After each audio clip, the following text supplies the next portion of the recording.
Heather, I've got to admit that today was a really stressful day. Uh-oh. I've been dealing with kids and on top of it, just running like crazy because of different things that were going on in the classroom. And so I was back and forth from work and school. And you know what made me feel really good? What I ate. So Lovely. I ate like 2 pieces of white bread, toast for breakfast, slathered in butter. And for lunch, I had about 20 little pieces of chocolate, and I felt great. I bet you did for about a hot second. Yeah, then there was a big crash. Yeah, so that tells me that there's something triggering that, huh? Yeah. You got a serious trigger. Yes. And that food, it felt real good going down. Mm-hmm. But afterwards, it made it worse, didn't it? It makes it way worse. And I've always known that I'm an emotional eater. So emotional eating, man, it is a huge, huge, huge issue. I know. I mean, just off the top of my head, I could probably list a dozen people I know that tell me that emotional eating is their thing that they're trying to battle, their fight that they are in. And it's not about the emotional eating. It's about what is triggering that. And it's if you can find what happens right before you grabbed the cookie and kind of walk it back 3-4 steps prior to that and prevent that thing from happening, you're not ever going to reach for the cookie. Right. But we are in a reactionary state. When we're grabbing that cookie, you're reacting to, who knows, maybe it was a whole day, maybe it was a whole lifetime of things. Oh, there's no rational thought that I ever put into it. I was not making that up, by the way, either. Like, not just for the sake of saying it. This is really what happened in my day today. Perfect. And it's like, you we are totally authentic. Can recognize that, you know what, that was totally irrational. And by the time I hit that crash, I recognized that was a really bad choice. But at the time, it felt great because I was stressed. Mm-hmm. But that's the key. I never stopped to think, hey, I'm stressed. And this is what's causing the stress. It's just, I am running at warp speed and I feel horrible. What's going to make me feel better? All my comfort foods. Yep. Carbs. Yep. Chocolate. Right? Yes. Yes. Well, and here's the other thing that's crazy about it is, you know, little kids are with their little blankies. Oh, yes. Like my daughter still has hers. She's 9. She was walking around with it today. My husband still has his? I still have mine. He took it on our honeymoon. Okay, I didn't take mine on our honeymoon, but mine is in my closet right now. Yeah.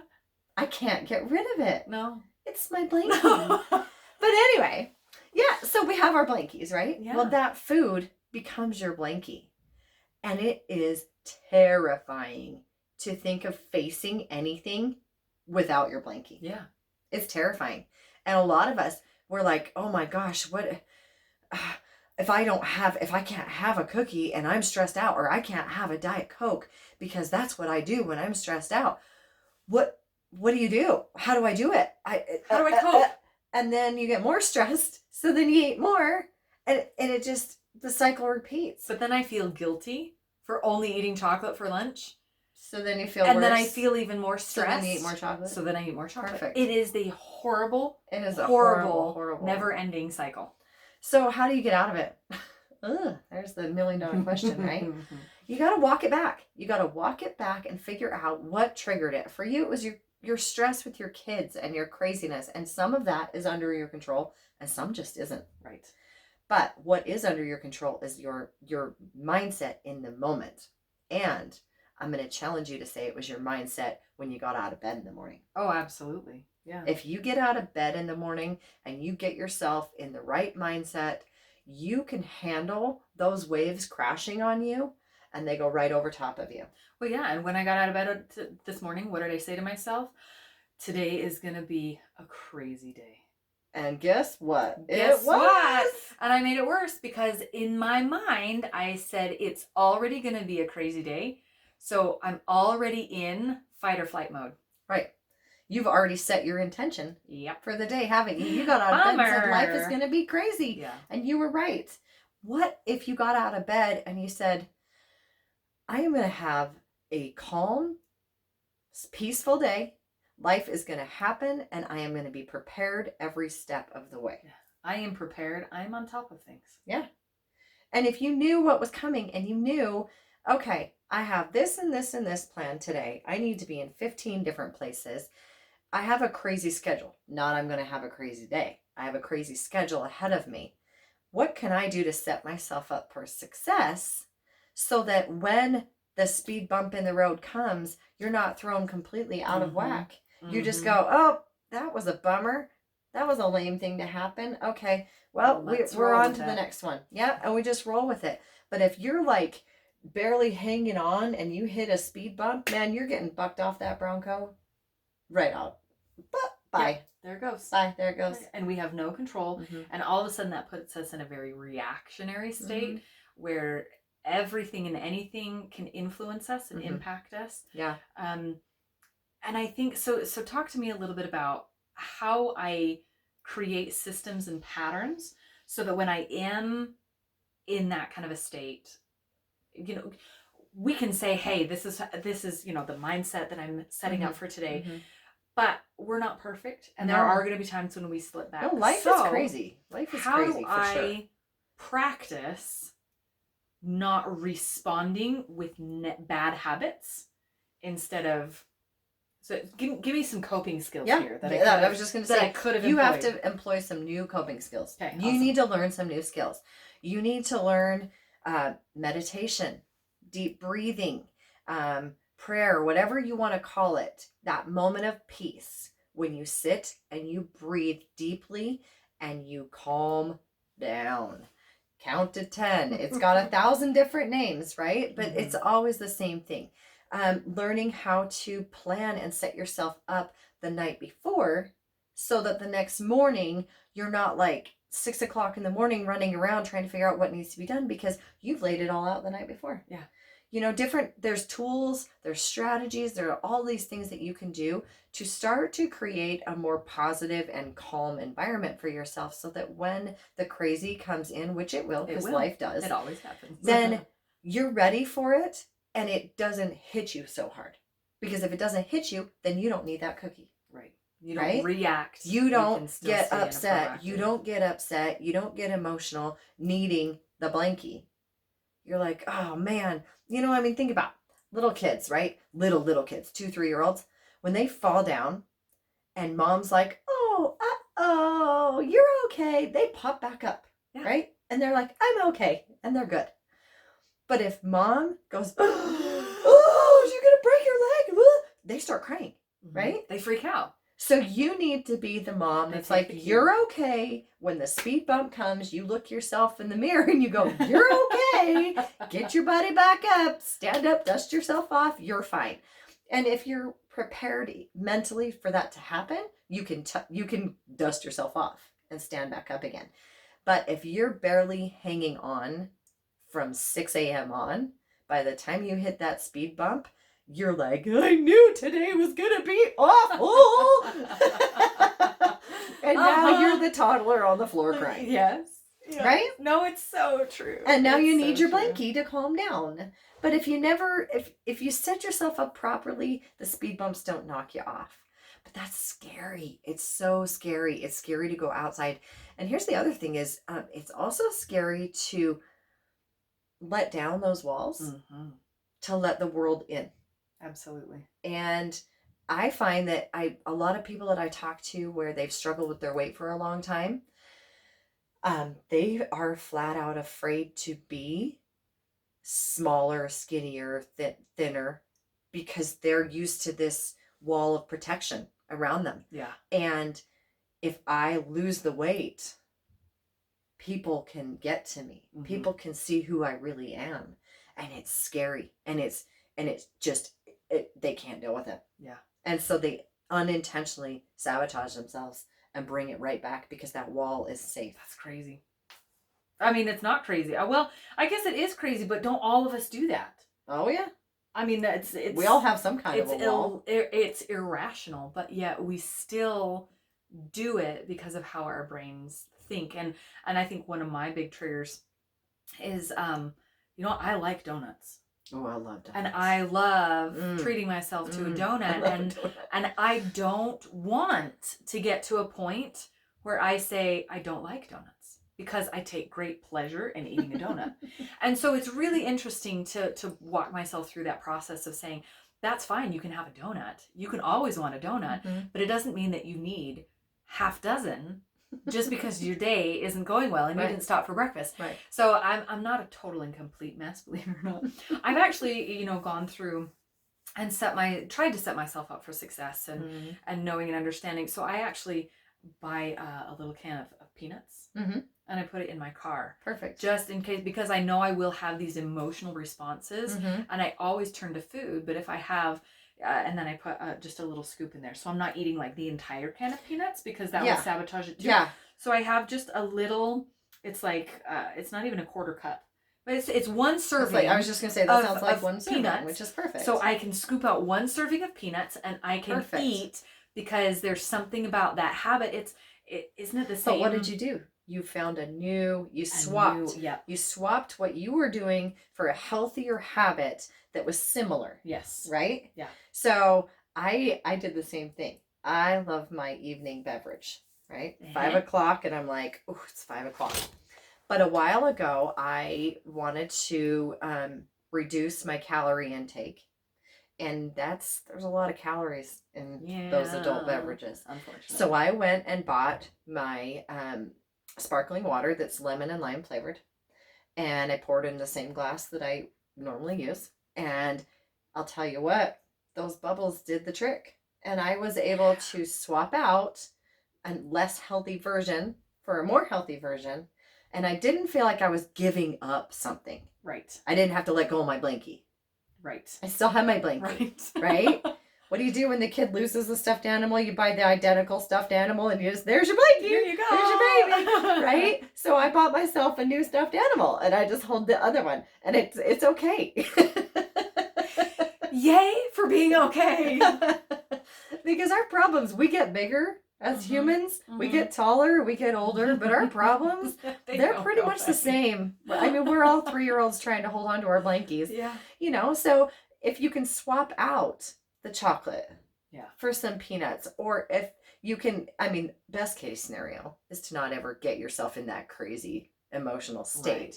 But if you do, life is going to happen. You're going to get frustrated, that someone's going to get mad at you, that your boss is going to yell at you, you're going to have a fight with your spouse, their kids are going to make you want to scream and pull your hair out, instead of diving into a bottle or diving into a bar of chocolate. Yeah. If you can find something better that will curb that desire while still serving your emotional need, you can begin to do the work on the other side of it too. And I love the concept of just trading. Because so many times we get so overwhelmed. I mean, here we are still in January. We get so overwhelmed with, at the very beginning of the year, we talked about New Year's resolutions and how we get so overwhelmed with all of the things that we have to add to our plate. Now I have to try this. Now I have to do this. I have to remember not to do that. And I have to more. And we get to the state of overwhelm where we just revert back to our old habits. And so if we can just substitute and change those negative things for the positive things, then it isn't something else that we have to do. Right. It's just replacing. You're just replacing. Just replacing. And the same thing can happen in our homes when we have these negative emotions and negative attachments to stuff that's blocking us, that's holding us back, that's making us feel stuck. I mean, how many of us have ever looked at our house and said, I would love to change, but I don't even know where to start? Oh, yeah. That's overwhelming. How do I fix that this? is an overwhelming. Absolutely. You look around and you're like, this whole house needs a makeover. I don't even know where to. If I was just going to start, where would I even start? Yeah. And it has to start. We've spent this whole month talking about mindset and we're talking about emotional attachments. It has to start with those emotional attachments. Now, if you did the homework from last week, you have a list of the emotional attachments that you had with your stuff and the emotions that are tied in with your health. Yes. So take a look at that. And I want you to see if on your list of things that you have, if you have words like emotion or just in case. I'm going to hang on to that because I might need it someday. I'm going to hang on to this because my kids might want this someday. I'm going to hang on to it because, I'm just such a because sentimental I just person, can't get rid of it. and I just can't get rid of it. Mm-hmm. It was a gift or somebody gave it to me. There are emotional attachments that we have with our stuff that don't even necessarily come from the marketing side of things. It's just what's in our head. It's been programmed in by Granny, who was a product of the Great Depression. And so there's a history in there with our stuff. Isn't that true, the Granny thing? Oh, man, right? So, my grandma was a product of the Great Depression, and it was you got to eat everything on your plate. You got to finish. And she would brew coffee 2 and 3 times off the same set of grounds. I can only imagine. But I mean, when you grow up through the Depression, you use and you reuse. But I feel like people hold on to their possessions like that too. Yes. They're like, well, this was my grandma's, and it's like, well, have you ever used it? Yeah. Ever? No. And most of the time, Ashley, I have something upstairs like that. I do. I just realized because I saw it on Thanksgiving when I was getting my dishes out, and it's this really cute little peanut thing, and it has Snoopy on it, and it's for peanut butter, and then it has like a little thing with Woodstock. Woodstock, and it's for your jam. But we don't put peanut butter and jam out on the table anymore. No. We don't get the food out of the dish and put it in a serving dish anymore. No. That's not what people do. It was my grandma's, and I have had it my entire life and used it exactly 0 times. I might need Ashley to, Okay, so here's... Okay, I'm confessing, you're confessing. It's like a whole thing. It's like just a therapy let it session. all Just let it out. You're eating chocolate. I'm holding on to dishes I don't need. It's fine. So in all of my years of doing professional organizing, nobody has ever given me excuse that falls outside of the boundaries of 5 emotional ties that we have to our stuff. Interesting. Okay, so the first one is kind of 2 prongs. So it's time, which time isn't necessarily in and of itself an emotion, obviously, but it's the association that we have with time and emotion that we have. So we look at, the time constraints that we have, that we feel overwhelmed, that I don't have time. And so that puts that extra pressure on us, and it gives us that anxiety of, when am I ever going to tackle this? Because I'm so busy. And so we tackle that by giving ourselves deadlines and saying, I don't have the time. I'm going to make the time. For heaven's sakes, I don't have time for anything unless I make time for it. So I'm going to list this as a priority, and I'm going to make the time to sit down and tackle this and include my family or not, send them off to the babysitters, whatever. The other fork to that, the other prong, is you need time to process, especially if you've gone through a big change, a loss, a move, whatever. You have to take the time to process, which means you can't shove everything in a box and say, I'm taking the time. Yeah. No. I cleaned out the closet. If you are taking, I cleaned out the closet and I shoved it into another closet. If you are taking the time to process, it means you're pulling that out. You're looking at that tray from grandma that has, the little peanuts on it, and saying, wow, you know what? That was so much fun. I remember, all the memories that this piece evokes. Take the time to go through those and walk through those and think about them and remember them. Because what that's going to do is that's going to tell you whether time has said, okay, you're done with this and you can move on. Right. Or whether this is a nostalgic item. And that's number 2, is a nostalgia.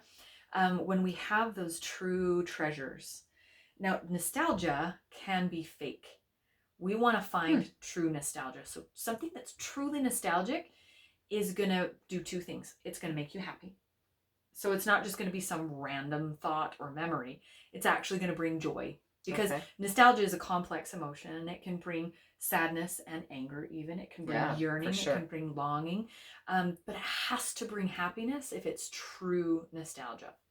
So it has to bring happiness, and it has to connect you to something greater. Family.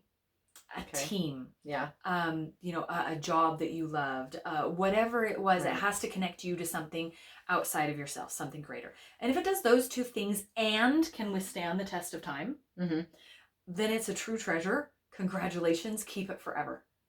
and keep it in a place where you can remember it and use where you'll it, see and it. where you can see it, and right? where it's Not in a box or a closet or something. Exactly. Because why are you keeping the memories if you can't remember them? If you can't remember, if you just hide them, what good is that going to do? What good is it doing? Yeah, so, that's a great point. So pull it out. Now, if it doesn't meet those 2 requirements and it doesn't withstand the test of time, it's not true nostalgia, and it's typically one of the other 3. So the next one, ready for this? I don't know. Guilt. Oh! Yeah.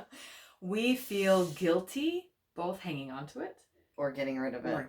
Yeah, isn't that the truth? Guilt is a hard one because it's a 2-edged sword.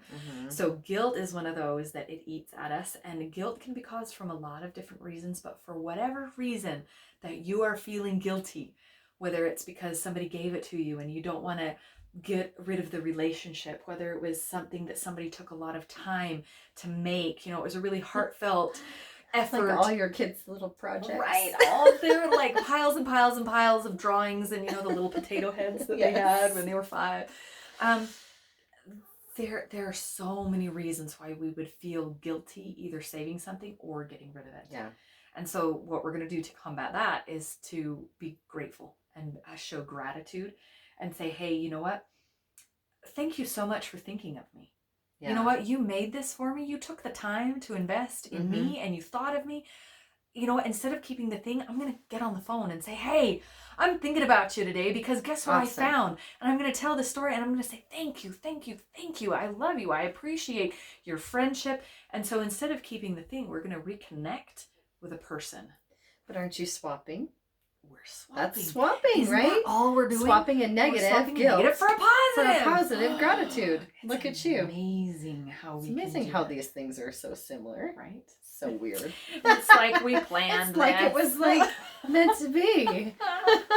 So now if it's not guilt, it could be perceived value. That means we project value on something that doesn't necessarily hold the value we think it does. So like the painting that you think is worth thousands, and then you find out it's not worth anything. It's not worth anything at all. So just because your kids grew up on this leather couch that you paid $2,000 for 10 years ago doesn't mean that just because it's leather and you have all of these memories that you had with your kids on this couch doesn't mean that you can sell this couch for $2,000 now.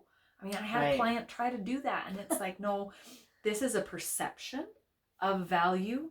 It's not actually the value. So what we're going to do is we're actually going to determine what is valuable for us. What is the value? Is the value in having time and not worrying about it, just getting it out of the space and taking it to the thrift store? Is the value in selling it? Great. Then invest the time to actually sell it to get the money back. Right. But money does not necessarily equal value all the time. Right. What if it's the value is in reliving those memories and creating a space to see it and to use it, or finding somebody to donate it to that can use it for it, whatever is still good about it. So find the value and proactively attain the value from the object. And that could be just getting rid of it. Yeah. Honestly, sometimes it feels good.